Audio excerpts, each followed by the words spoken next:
30 to 40% సిటీలో సవ్యంగా జరిగింది. రూరల్లో 60 నుంచి 70% జరిగింది. ఓకే. అందులో చాలా తప్పులు ఉన్నాయి మళ్ళీ. కానీ జరగంది కేవలం 3% మాత్రమే, 97% అయిపోయింది అనే మాట చెప్పారు కదా. దానికి ఇప్పుడు నేను ఏవైతే కొన్ని ప్రశ్నలు అడుగుతానో మీకు ఆ సమాధానం అర్థమవుతుంది. ఇప్పుడు వాళ్ళు చెప్పిన లెక్క ప్రకారము ఎంత అన్నారమ్మా, 3,55 lakhs ఎంతో అన్నారు. అవును. దానికి 3% యాడ్ చేద్దాం, ఏవైతే 3% కాలే కదా, ఇంకో 10.5 లక్షలు అనుకుందాం. అది కలిపితే 65 లక్షలు అవుతుంది, 3,65 లక్షలు అవుతుంది కదా. ఇది అబద్ధం అని చెప్పడానికి ఇలా ఎలక్షన్ కమిషన్ వాళ్ళ వెబ్సైట్లోకి వెళ్తే మొన్న ఇచ్చారు 5 జనవరి రోజు, జనవరి 5వ తేదీన తెలంగాణ ఓటర్స్ 3,35,00,000. ఓటర్ కాని వాళ్ళు ఎవరు ఉంటారు అంటే 0 to 18 years. వాళ్ళు ఎక్కడ దొరుకుతారు మనకు? 5 ఏళ్ళ నుంచి స్కూల్ రికార్డ్స్లో దొరుకుతారు, కాలేజీ రికార్డులలో దొరుకుతారు. వాళ్ళ సంఖ్య 68 లక్షలు వచ్చింది. 68 ప్లస్ 3,35 ఎంత అవుతుంది? 4 కోట్లు దాటుతుంది. 4 కోట్లు దాటుతుంది. మరి 0 to 5 వాళ్ళు ఎన్రోల్ కారు కదా స్కూళ్ళల్లో, వాళ్ళు ఎంతమంది ఉండొచ్చు? లక్షల్లో పుడుతున్నారు కదా. ఇప్పుడు మొత్తం దేశమంతా ప్రపంచమంతా జనాభాలో యావరేజ్గా 10 ఏళ్ళకు ఒకసారి 13.5% యావరేజ్ గ్రోత్ రేట్ ఉంటుంది. బీహార్లోనైనా ఉత్తరప్రదేశ్ అయినా ఎక్కడైనా కూడా ఒక 1% అటు ఇటు ఉంటుంది. మరి తెలంగాణలో ఎందుకు ఉండదు? ఈయన లెక్క ప్రకారం తెలంగాణలో ఓన్లీ 2 lakhs పెరుగుతుందా? ఇదివరకు సర్వే చేసినప్పుడు సమగ్ర కుటుంబ సర్వేలో 3,68,00,000 అన్నారు. 3,68,00,000 కంటే తక్కువ ఉండే అవకాశం లేదు కదా. ఎందుకంటే 14 లక్షల కేసీఆర్ కిట్స్ ఇచ్చారు. అవి ఎవరికి ఇస్తారు? డెలివరీ అయిన తర్వాత మరి అందరు చచ్చిపోయినా, ఆ పుట్టిన 14 లక్షల మంది చచ్చిపోయినా. పోనీ 14 లక్షల కళ్యాణ లక్ష్మి షాదీ ముబారక్ చెక్కులు ఇచ్చారు. వీళ్ళందరూ కూడా పెళ్ళిళ్ళు చేసుకున్నాక పిల్లలు పుట్టలేకపోయారా? అంటే ఏంది అసలు, ఎవరితో ఆడుకుంటుండ ఆయన? అంటే ఇంత అమాయకంగా ప్రజలను ఎడ్డోళ్ళు గుడ్డోళ్ళు నేనేం చెప్పినా నమ్ముతారు అని చెప్పి ఇట్లాంటి వెధవేషాలు ఇస్తే సహిస్తారా? అందుకే అంటున్నాను నేను, ఆయన కులగణన చేయకపోయినా ఆ క్రెడిబిలిటీ ఉండేదేమో. ఆయన చేసింది అవమానపరిచాడు, ఆత్మాభిమానం మీద దెబ్బ కొట్టాడు, ఇంకా ఏం చేశాడు? మరి ఎక్కడి నుంచి వచ్చింది లెక్క? ఒకవేళ నేను చెప్పేది తప్పు అనుకుంటే వాళ్ళు గ్రామాల వారీగా పంచాయత్ సెక్రటరీల దగ్గర కాపీలు పెట్టాలి. ఏ ఊర్లో ఎవరెవరు ఏ క్యాస్ట్ వాళ్ళు ఇచ్చిన ఫామ్స్ జిరాక్స్ కాపీ పెట్టాలి, అబ్స్ట్రాక్ట్ కాదు.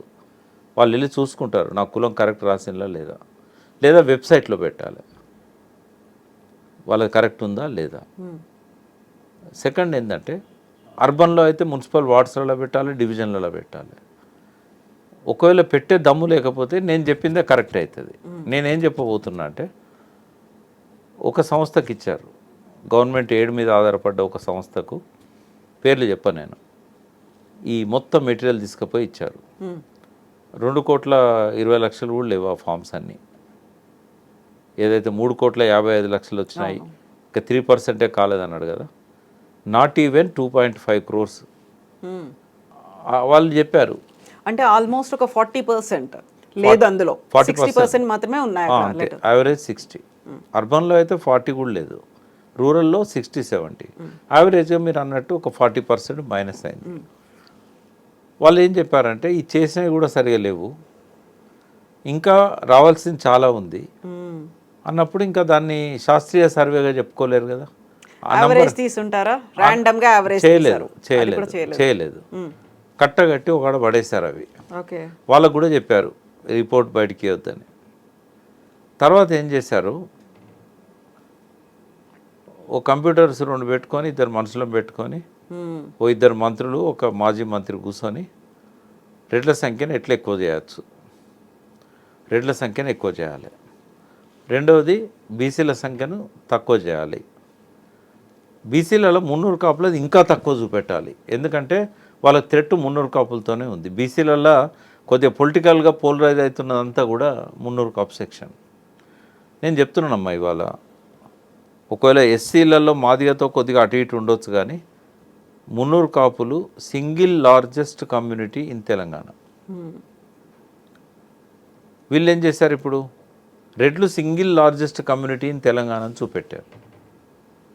స్వయంగా సమగ్ర కుటుంబ సర్వే తర్వాత కేసీఆర్ గారే మాతో మాట్లాడినప్పుడు రెడ్ల పర్సెంటేజ్ 2.4 అని చెప్పాడు. 2.4 అంటే ఎంత వస్తుంది? అప్పుడున్న 3.5 కోట్ల జనాభాలో 3.68 అంటే మ్యాక్సిమం వస్తే ఎంత అవుతుంది? 2.5 అంటే కోటికి 2.5 లక్షలు, 3 కోట్లకి 7.5 లక్షలు, హార్డ్లీ ఒక 8-9 లక్షల కుటుంబాలు, 8-9 లక్షల జనాభా. ఎందుకు తగ్గారు అన్నప్పుడు ఇంకో 10 లక్షల మంది దాకా, 10-12 లక్షల మంది దాకా అమెరికాలో, ఆస్ట్రేలియాలో, యూకేలో ఎక్కడెక్కడనో సెటిల్ అయ్యారు. సమగ్ర కుటుంబ సర్వే రోజు వాళ్ళు రాలేదు. నేను వాళ్ళు తక్కువ ఉన్నారని అన్నా, కానీ ఇండియాలో వాళ్ళు ఉన్న పరిస్థితి ఇది, తెలంగాణలో ఉన్న పరిస్థితి ఇది. ముఖ్యమంత్రి స్వయంగా చెప్పాడు 2.4%. అదే విషయాన్ని మేము ఒక ఛానల్లో కూడా చెప్పాము. ఎందుకు వచ్చింది ఆ రోజు ఈ పరిస్థితి అంటే, ఉత్తమ్ కుమార్ రెడ్డి పిసిసి ప్రెసిడెంట్ ఉండొచ్చు బహుశా అప్పుడు, 0.5 గాళ్ళు మనల్ని పరిపాలన చేస్తున్నారు అన్నాడు. పేపర్లో వచ్చింది అది. ఆయనకు ఆవేశం వచ్చింది. మేము 0.5 కాదు 0.4. ఆయన ఇంకొక 0.1 ఎక్కువ చెప్పాడు. మరి వాళ్ళు ఎంత ఉన్నారు? వాళ్ళు 2.4 గాలే కదా అని చెప్పి అన్నాడు. అంటే ఆయన చెప్పిన విషయాలన్నీ మైండ్లో ఉన్నాయి కాబట్టి మేము కొంచెం దూకుడుగా మాట్లాడినాం. నేను, దేశపతి శ్రీనివాస్, అల్లం నారాయణ గారు, దేవిప్రసాద్, మేము కొంతమంది పోయి ఆ రోజు టీవీలో మాట్లాడినాం. అంటే 2.4 అనేది సమగ్ర కుటుంబ సర్వే ద్వారా ఆయన చెప్పింది లెక్క. ఇప్పుడు ఎట్లా పెరిగింది? ఒక్కసారి 14 లక్షల 15 లక్షలకి ఎట్లా పోతారు? పర్సెంటేజ్ కూడా వాళ్ళది ఎట్లా పెరిగింది?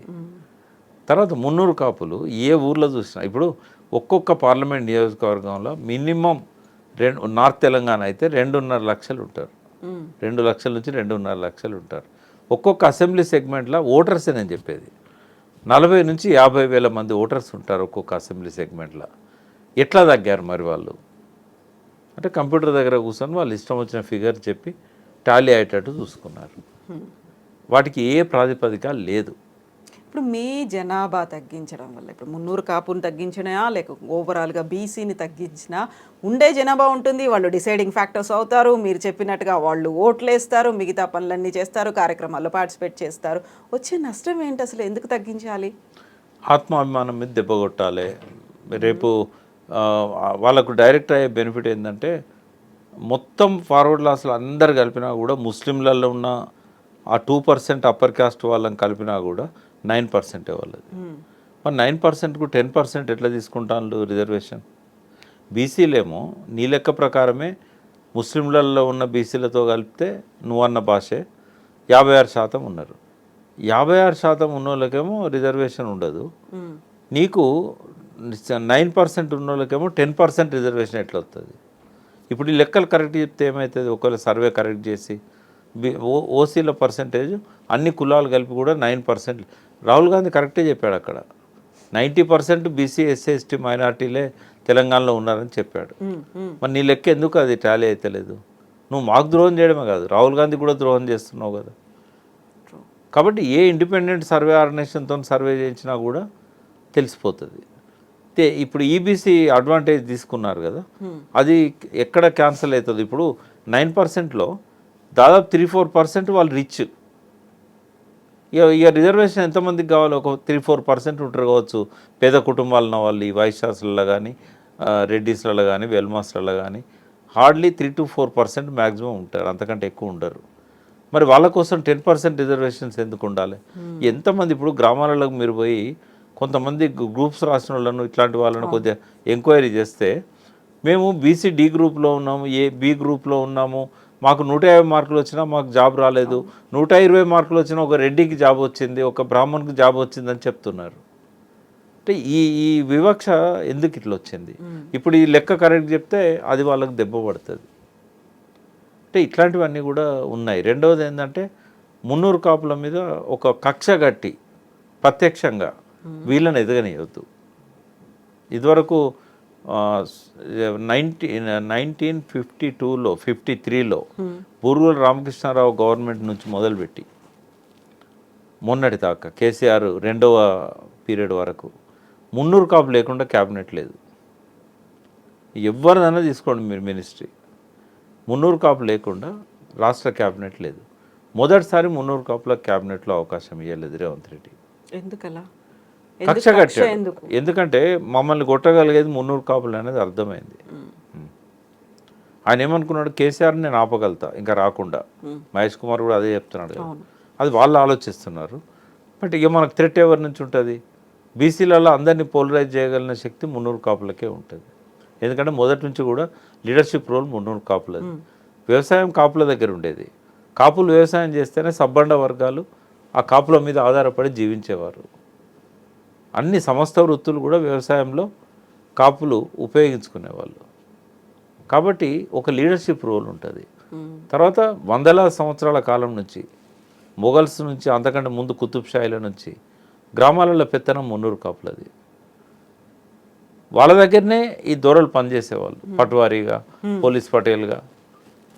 బట్ గ్రామ అధికారం మొత్తం కాపుల మీద కేంద్రీకరించి ఉండేది. ఎందుకంటే కాపులలోనే భూస్వాములు ఉండేవాళ్ళు.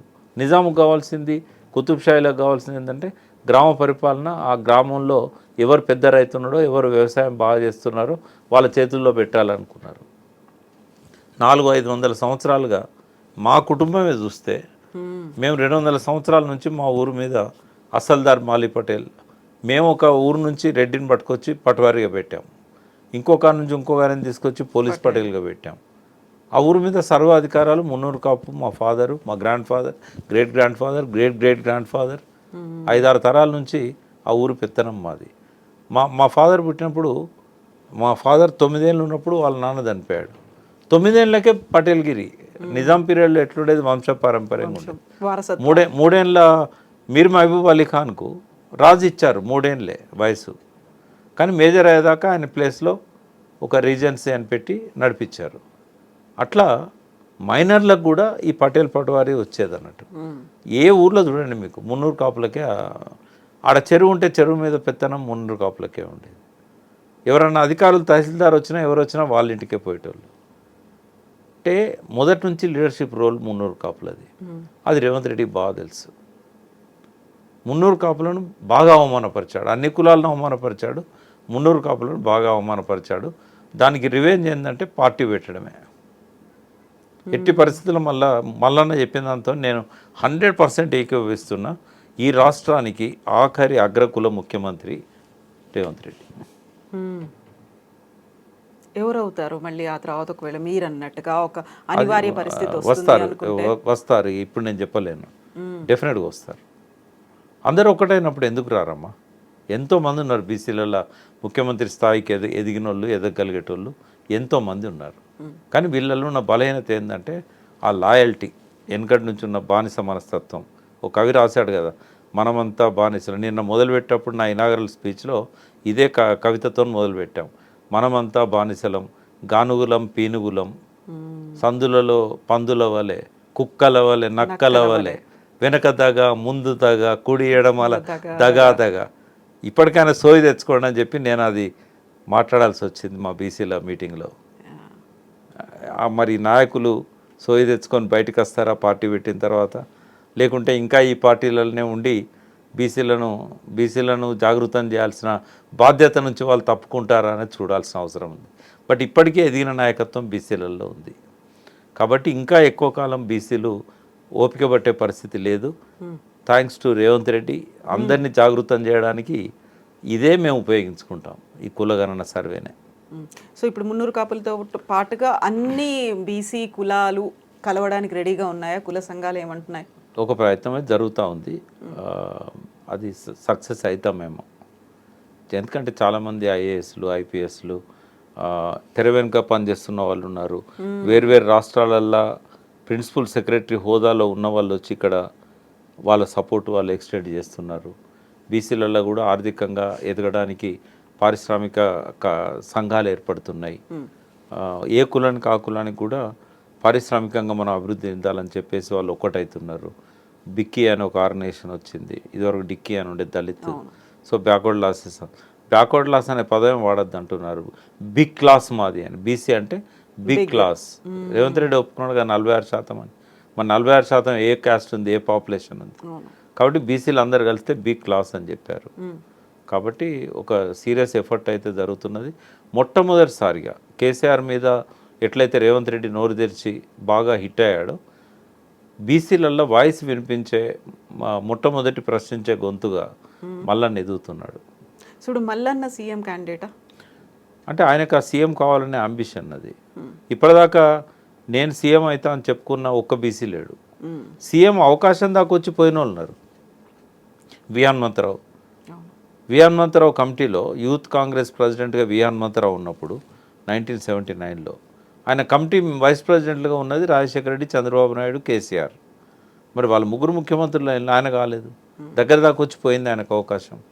శివశంకర్ గారిని ఫ్రాన్స్లో ఉంటే ఇప్పుడు చెన్నారెడ్డిని దించేస్తున్నాము, నెక్స్ట్ ముఖ్యమంత్రి నీకే ఇవ్వాలనుకుంటున్నాను ఇందిరాగాంధీ స్వయంగా ఫోన్ చేసి పిలిపిస్తే ఆయన ఏమన్నాడు, ఇంకా మీ మీద కేసులు అట్లాగే ఉన్నాయి, ఇవన్నీ నేను కొట్లాడాలి, నాకంటే రైట్ పర్సన్ అంజయ్ గారు, అంజయ్ కూడా బీసీ అని చెప్పి ఆయన అంజయ్ అంటే బీసీ అనుకున్నాడు. ఆయనను తీసుకొచ్చి ఇందిరాగాంధీకి అప్పచెప్పి ముఖ్యమంత్రి చేశాడు. చేసిన వెంటనే ఆయన ప్రెస్ మీట్లో నేను బీసీ కాదు నేను రెడ్డిని అన్నాడు. అంటే దగ్గర దాకా వచ్చిపోయింది కదా. ఆయనకు ఇస్తానని పిలిస్తే కూడా ఆయన తీసుకోలే కదా. ఎందుకంటే రాజారాం గారు ఉండేవాళ్ళు, డి శ్రీనివాస్ 2 సార్లు కాంగ్రెస్ని అధికారంలో తెచ్చిండు, ముఖ్యమంత్రి కాలేకపోయాడు. ఎంతోమంది అట్లా దగ్గర దాకా వచ్చిపోయింది. ఆ ఆవేదన ఉంది మున్నూరు కాపులలో. తర్వాత నేను అనేది మున్నూరు కాపే ముఖ్యమంత్రి కావాలని ఏం లేదు. బీసీలలో ఎవరికి ఎలిజిబిలిటీ ఉంటే వాళ్ళు అవుతారు. కానీ బీసీల ఐక్యత అనేది ఒక షరతుగా ఉండాల్సిన అవసరం ఉంది. ఎప్పటికంటే ఎక్కువగా ఇప్పుడు బీసీల ఐక్యతకు చాలా అవకాశాలు ఏర్పడ్డాయి. ఎందుకంటే అన్ని పార్టీలు వాళ్ళ దిక్కే చూస్తున్నాయి. ఇప్పుడు కవిత లాంటి వాళ్ళు కూడా బీసీలను ఒక్కటి చేయాలనే కార్యక్రమం తీసుకున్నది. మరి అటువంటి సపోర్ట్ తీసుకొని మనం ఎందుకు ఎదగకూడదు? సో నేను ఒకటే లైన్ తీసుకున్నాను, బీసీలను యునైట్ చేయడానికి, బీసీల ఆత్మగౌరవం పెంచడానికి ఎవ్వరు సపోర్ట్ ఇచ్చినా, అది ఏ క్యాస్ట్ వాళ్ళు ఇచ్చినా వాళ్ళని ఉపయోగించుకోవాలనే నిర్ణయం తీసుకున్నా. కాబట్టి ప్రతి క్షణం కవిత గారితో వారు ఏ మీటింగ్ పెట్టినా నేను ఉంటున్నా.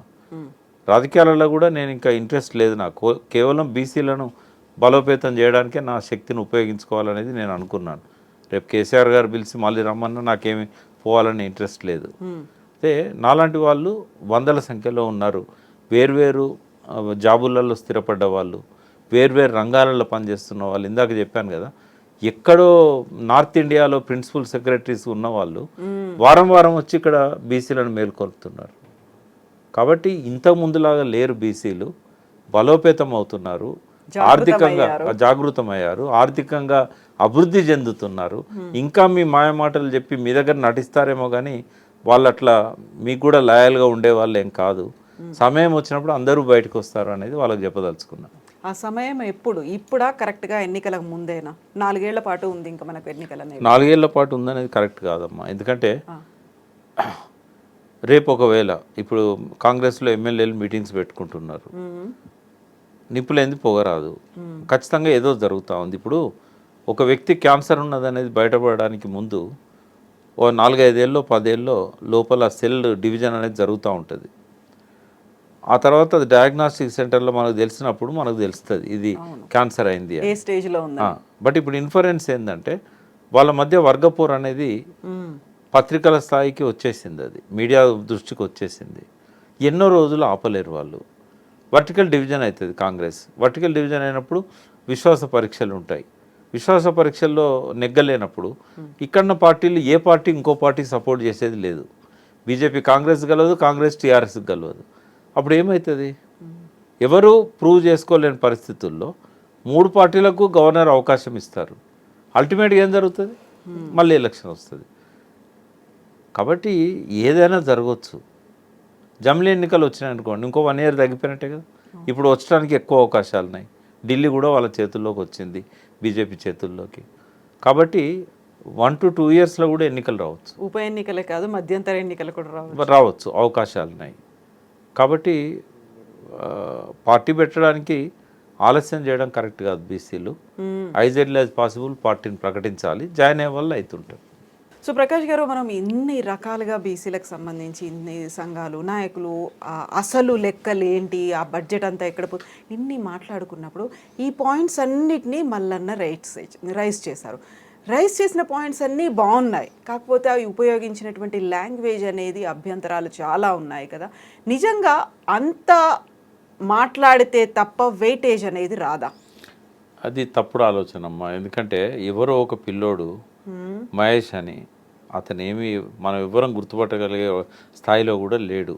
ఆయన ఏదో నోరు జారి ఏదో అన్నాడట బీసీలను, దానికి రిప్లై ఇస్తూ ఇంత అగ్రెసివ్గా రెడ్డిలను టార్గెట్ చేసి అట్లా మాట్లాడడం అనేది అది బీసీలలోనే బాగా వ్యతిరేకత వచ్చింది.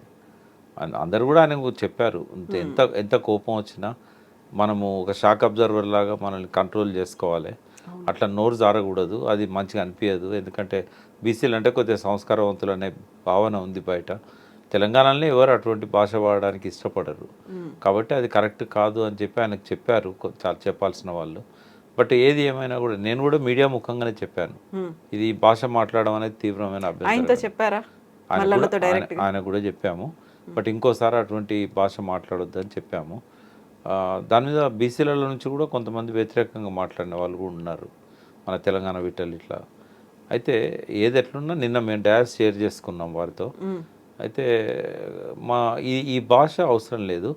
ఇది ఎక్కడి నుంచి వచ్చింది ఆలోచన అంటే, కేసీఆర్ గారు కొంత ఉద్యమ అవసరాల దృష్ట్యా ఆయన మంచి భాష మాట్లాడతారు, బట్ పరుష పదాలను వాడేవారు.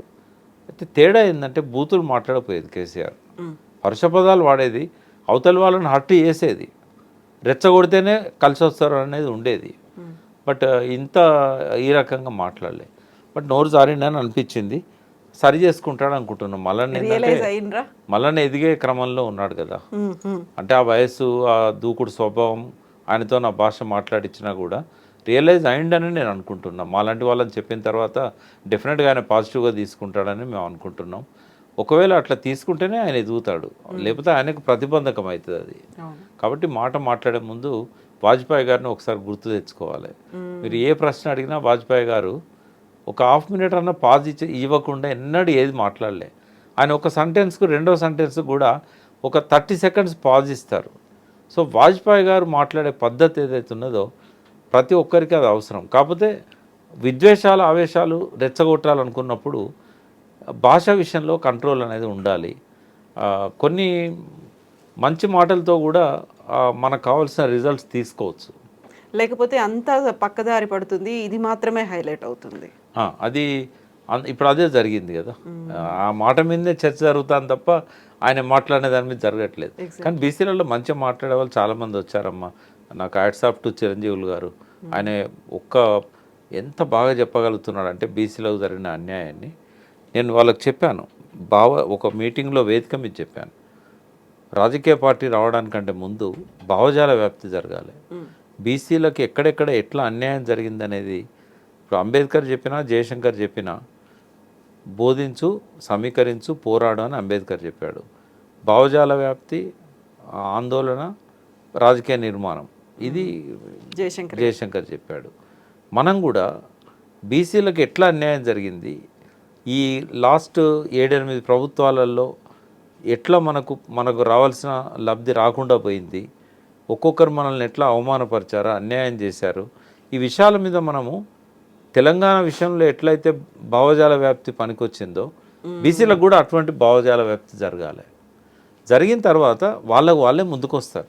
నేనే లైవ్ ఎగ్జాంపుల్. ఎందుకంటే తెలంగాణ ఉద్యమం మొదలుపెట్టినాడు మేము పిడికెడు మందిని కూడా లేము. జయశంకర్ గారు, నేను, కేశవరావు జాదవ్ గారు, మేమందరం కలిసి ఎంత ప్రయత్నం చేసినా కూడా భావజాల వ్యాప్తి కొంత జరిగింది. కానీ ఆ ఆందోళన, రాజకీయ ప్రక్రియ, సమీకరించు, పోరాడు అనే కాడ మేము ఫెయిల్ అయినాం. బోధించే కాడ మేము సక్సెస్ అయినాం. బోధించే కాడ కూడా మా భాష జనానికి ఎక్కలే. బట్ ఈ 3 చేయగలిగిన వ్యక్తి మాకు దొరికిన తర్వాత, కేసీఆర్ గారు వచ్చాక ఈ 3 సక్సెస్ఫుల్గా ఆయన చేయగలిగాడు. పార్టీ పెట్టిండు, సమీకరించిండు, ఎన్ని అవస్థలు పడ్డాడో కానీ ఆయన చేయగలిగాడు, సాధించాడు. ఇదే ఎగ్జాంపుల్ రేపు బీసీ పార్టీ పెట్టి అధికారంలోకి రావాలన్నా కూడా సేమ్ టీఆర్ఎస్ను స్టడీ చేస్తే చాలు, అదే జరుగుతుంది. కాబట్టి కేసీఆర్ ఆవేశాన్ని రెచ్చగొట్టడానికి కొన్ని పరుషపదాలు వాడినా కూడా అసహించుకునే స్థాయిలో లేకుండేది. రేవంత్ రెడ్డి ఆ స్థాయికి దిగజారిండు. మళ్ళీ కూడా రేవంత్ రెడ్డి ఆ భాష మాట్లాడి ముఖ్యమంత్రి అయ్యిండు కాబట్టి నేను కూడా అట్లా అయితే అనుకుంటే తప్పది.